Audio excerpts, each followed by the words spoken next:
245 rupees for a premium heavyweight t-shirt sounds like the absolute deal of the century until you realize you might just be handing your private credit card details to a ghost in the digital machine.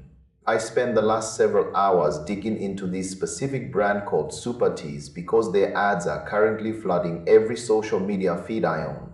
At first glance, the site really hits all the right notes for a modern shopper.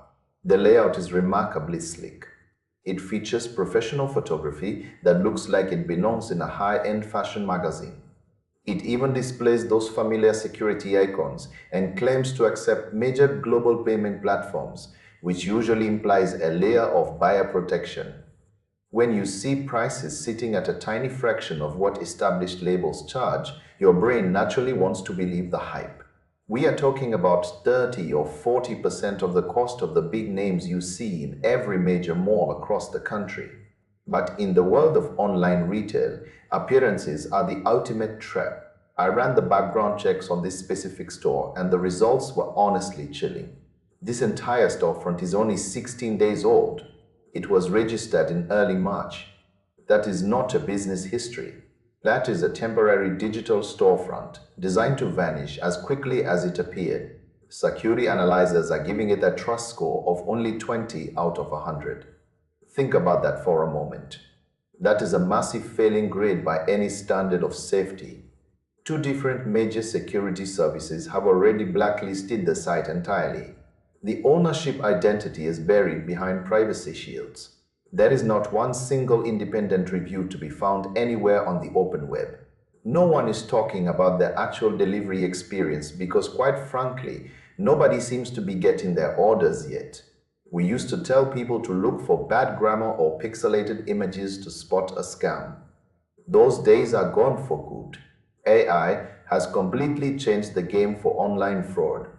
Scammers can now generate perfect website copy and professional product descriptions in a matter of minutes. They can craft convincing testimonials that sound like a real person wrote them. This site looks polished because a machine made it easy to look polished. What a machine cannot fake is time. It cannot fake a domain history or a long trail of satisfied customers over several years. This is the new reality of digital shopping. If a site is younger than a bag of milk in your fridge, you should head for the exit immediately. You are not just risking a few hundred rupees here. You are handing over your home address and your sensitive financial data to an unknown entity. Once that information is in a database owned by someone who refuses to even list their name, the headache of chasing a refund through your bank is the least of your worries. The red flags here are not just waving. They are screaming at us to pay attention. Stick to the brands that have actually earned a reputation in the real world. It is much better to pay a little more for a shirt that actually exists than to pay a small price for a package that will never arrive. I went down this rabbit hole so you could stay safe and keep your hard-earned money where it belongs.